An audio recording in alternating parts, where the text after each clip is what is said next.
The business of war is hard and cruel irrespective of which side you're on. A captured diary of a Pakistani infantry officer described how his company had 71 men when they crossed the LOC and took up positions near Kargil in India. 25 of those 71 were evacuated because of altitude sickness before the war even began.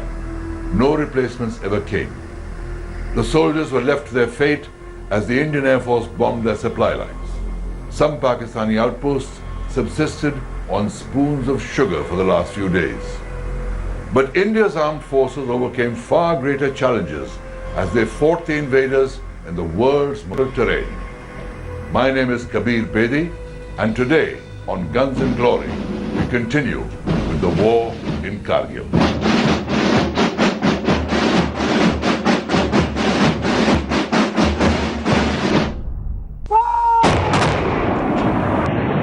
As the Indian Army and Air Force began operations in Kargil, the chief of the Pakistani Army, General Pervez Musharraf, went on an official visit to China. Between May 26th and May 29th, 1999, he had several conversations over the phone with his trusted chief of staff, Lieutenant General Mohammad Aziz. In one of them, General Aziz reported about a meeting chaired by Nawaz Sharif, at which the chiefs of the Pakistan Air Force and Navy complained to Sharif that Musharraf had kept them in the dark about the invasion of the Kargil heights. इस सारे operation की कामयाबी की बुनियादी वजह यही है कि इन्होंने लोगों को नहीं बताया। अगर ये बताया जाता है तो हमारा तजर्बा ये कहता है जैसे पहले सारी कोशिशें नाकाम होती रही, ये भी नाकाम हो जाती। This telephone conversation was intercepted by RAW, India's intelligence agency, and made public. The transcripts were distributed to foreign embassies in Delhi. At once the world knew that from the beginning, Kargil had unquestionably been an operation of the Pakistan Army.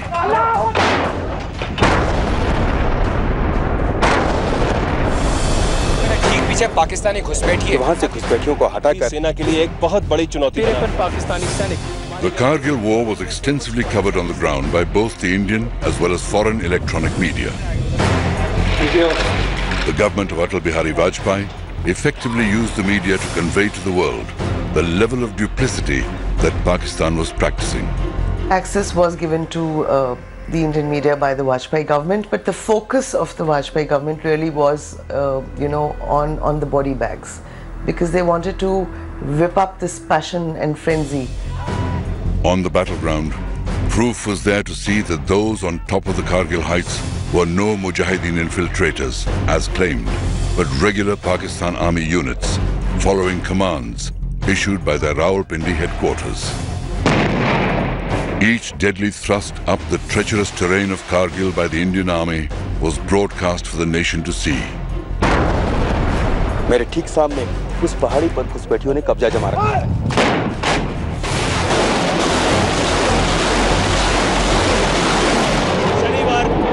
शनिवार 7:45 बजे है और भारतीय सेना ने For the first time, Indians saw their heroes in action and realized that they too were mortal men of flesh and blood, and it was only a brave death that anointed them with immortality.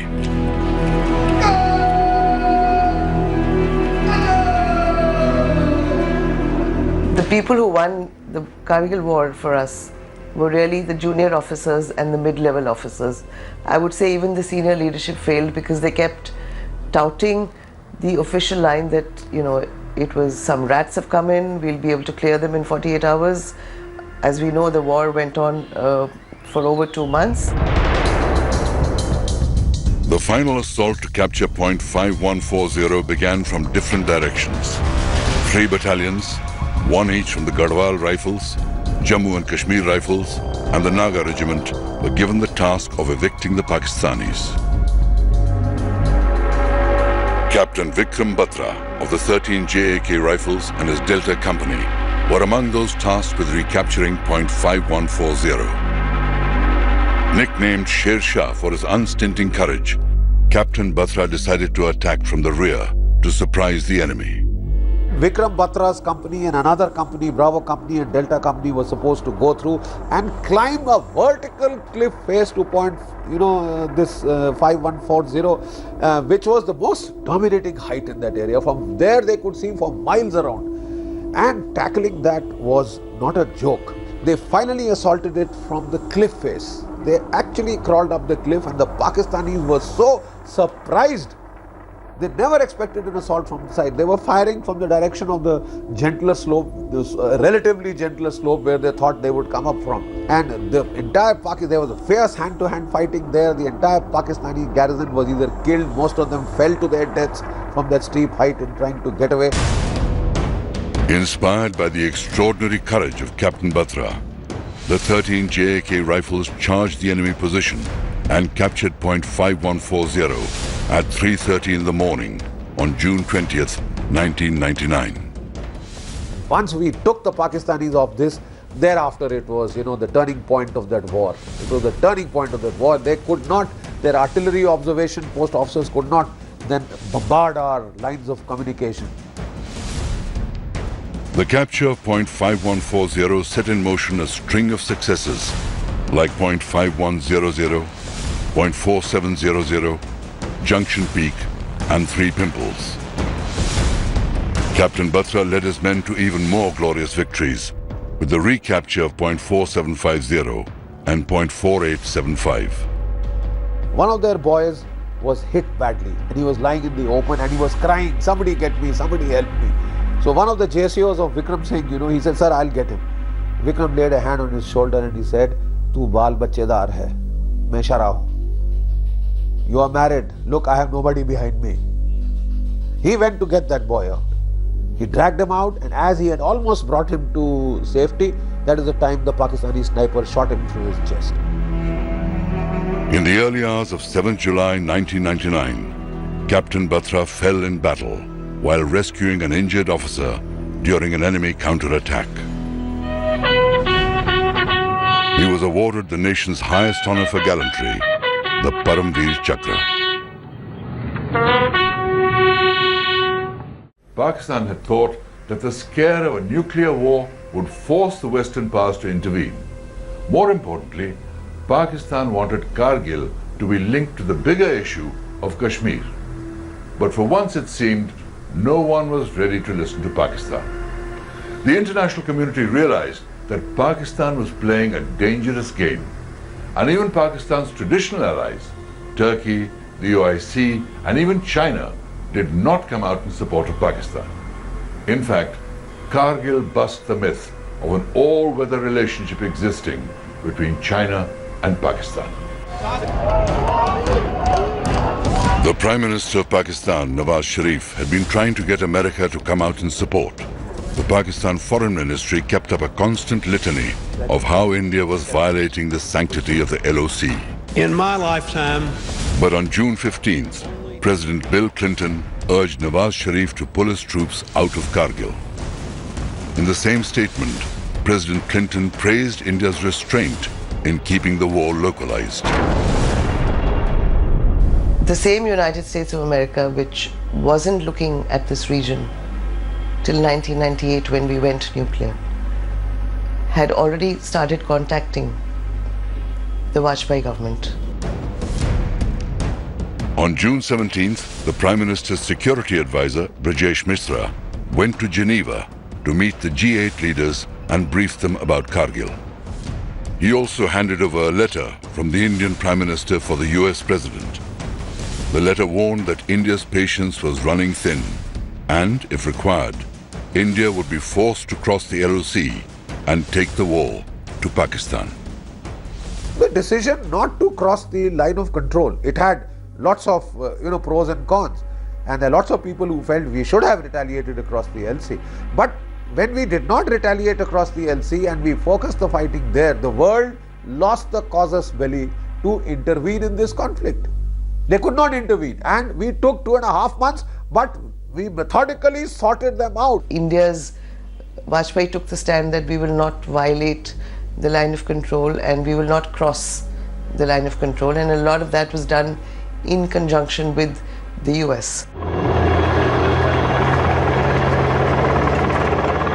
Right from the beginning of the conflict, India had been very clear that it would respond with force. But many measures were taken to deter Pakistan from escalating the conflict into a full-scale war. On May the 20th, even before Indian action on the ground began, the Indian Navy was put on full alert. Naval and Coast Guard aircraft began a continuous surveillance along the western coast. A lot of ships of the Eastern Fleet were brought to the Western Fleet. They sailed out, almost readied themselves to more or less carry out a blockade of, Pakistan. You know, choke their harbors at Karachi and elsewhere. And the Pakistanis were shaken. You see, they had never expected this response. They felt it would be confined to the Kargil heights. Local infantry action. Then they found air power brought in. Then they found the Navy deployed. You see, that is what shook them up. Amphibious forces of the Indian Navy from the Andaman Islands in the east were moved to the western seaboard. As the exercise shifted westwards, Pakistan moved all its major warships out of Karachi. It also had to escort oil tankers from the Gulf, anticipating attacks or a blockade by Indian ships, which limited their supplies. Prime Minister Nawaz Sharif later disclosed that at the time, Pakistan had just 6 days of fuel to sustain itself if a full-fledged war had broken out. While the Navy kept a watch on the sea, the fighting in the mountains intensified. But the all-important Tiger Hill still remained in Pakistani hands.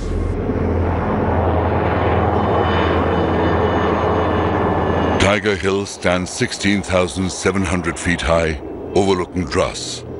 It is a massive feature, almost 1 kilometer wide at its base, and was formidably defended by the Pakistanis. The Pakistani Northern Light Infantry had taken positions on top of Tiger Hill, as well as on the high ridge that ran to its west. Several peaks south of Tiger Hill had also been occupied by the Pakistani soldiers, and these provided observation points of the surrounding valleys and ridgelines. Point 4460, a kilometer south of Tiger Hill, was within supporting range of the NLI's artillery mounted on Tiger Hill. The Tingle Nala divided the complex, and Hill 4875 and Point 4540 stood opposite Tiger Hill. The Pakistanis defending Tiger Hill and the Western Ridge had moved in heavy ammunition to create an engagement area with interlocking fire from multiple sides. An anti-personnel minefield also blocked the approach from Point 4540. A 12.7mm gun atop Trig Hill, a peak 2 kilometers northwest of Tiger Hill, provided the Pakistanis additional heavy weapon support. Their artillery battery on Point 4388 fired into the engagement area as well. The Indian Army faced a nearly impossible task in recapturing Tiger Hill.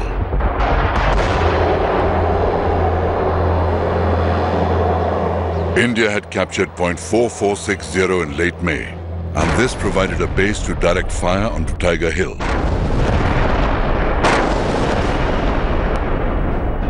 In order to conserve manpower, Pakistan's Northern Light Infantry abandoned Point 4540. Both these positions were to prove critical for India in mounting attacks on the Tiger Hill complex. Given the urgency, unacclimatized and poorly equipped soldiers of the 1 Naga and the 8th Sikh were sent to assault Tiger Hill. Murderous crossfire from the Pakistani positions inflicted heavy casualties on the Indian soldiers, and the assaults failed. The units surrounded Tiger Hill and dug in to wait. The Pakistan NLI launched counterattacks, but they lacked the numbers to push the Indian battalions off the hill. NLI soldiers even resorted to rolling boulders downhill onto the Indian forces. And then the Indian bombings began.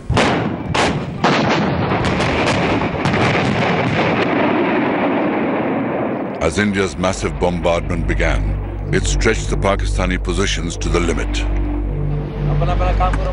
India continued pounding the forward slopes of Tiger Hill and the ridge.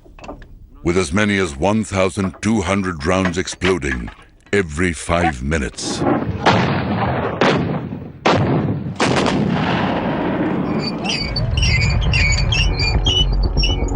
The Indian Army found an undefended flank on the east, and through this, they launched their attack on Tiger Hilltop.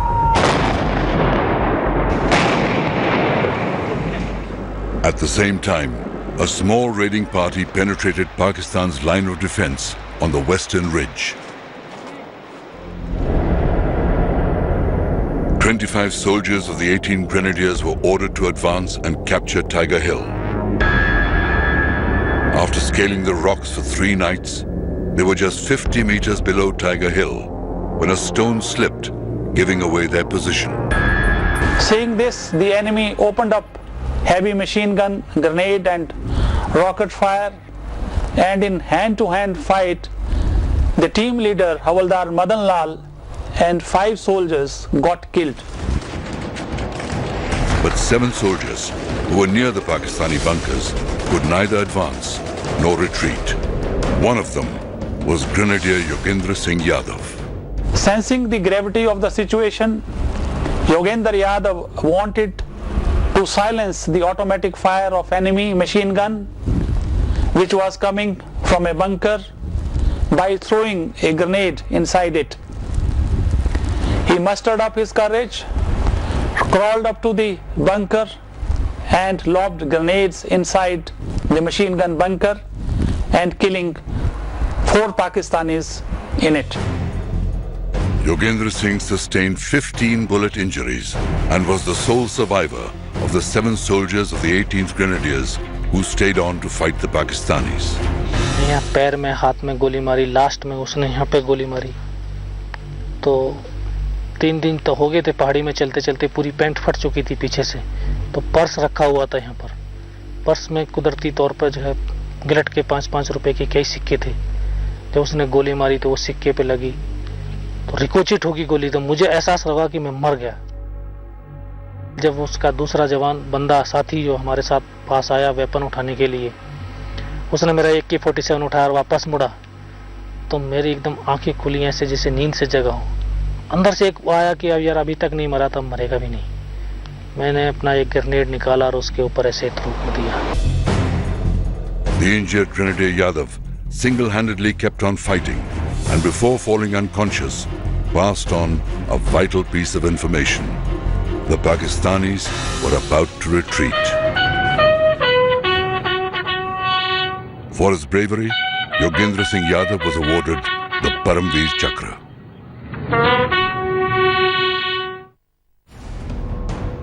The Pakistani forces had been split in 2. They desperately tried to counterattack to join their lines. On July 8th, facing near certain defeat, the NLI abandoned Tiger Hill, leaving all their dead behind. While most of the Kargil War was fought around Kargil, there was one battle which was fought on the Siachen Glacier. Pakistan's NLI had occupied the Balal Post, 19,000 feet high, the highest point that divides Indian and Pakistani positions in Siachen, a height where soldiers have to fight for every breath.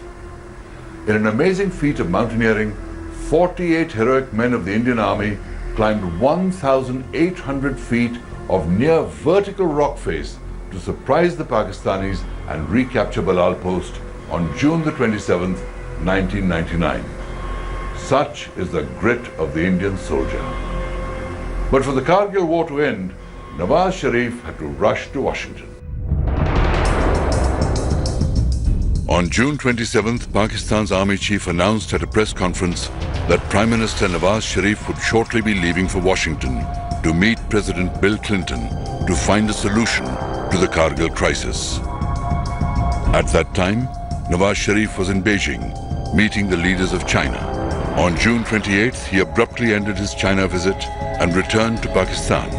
In Washington, President Clinton changed the dates of his planned vacation to meet Nawaz Sharif.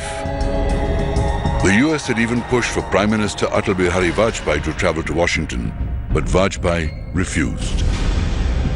Bill Clinton met Nawaz Sharif on July the 4th. Behind the scenes, Pakistani and US officials sat across the table to hammer out the exact wording for the declaration that would follow. Bill Clinton's national security advisor, Samuel Berger, constantly discussed the wording with Vajpayee's security advisor, Rajesh Mishra, in Washington. In Delhi, Prime Minister Vajpayee waited for President Clinton to call and tell him that Pakistan would withdraw its remaining troops with immediate effect.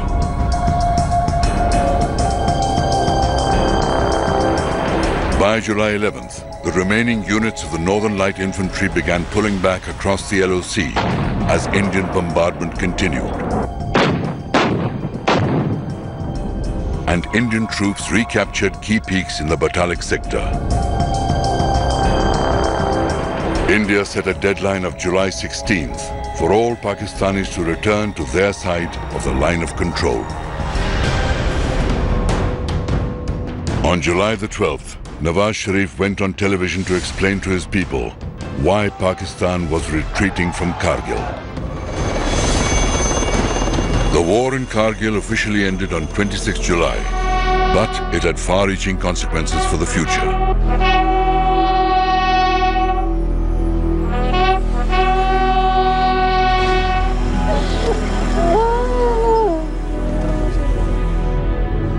Kargil was the beginning of a tussle between Pervez Musharraf and Nawaz Sharif that resulted in Sharif being ousted in a military coup and Musharraf taking over as dictator.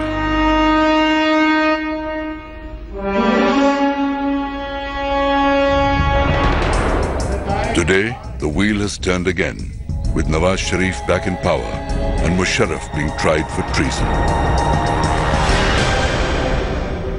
India learnt many lessons from Kargil. It ushered in long-term changes in the army's deployment and response strategy along the line of control. As the economy boomed, defense spending kept going up year after year. Kargil also made the Bofors guns legendary. And in Kargil, the Indian Air Force wrote the instruction manual for high-altitude air warfare. But war is war. And where there are guns and glory, there is also terrible death and suffering. We end this series with the idealistic hope that there are no more wars and that glory not depend on the barrel of a gun.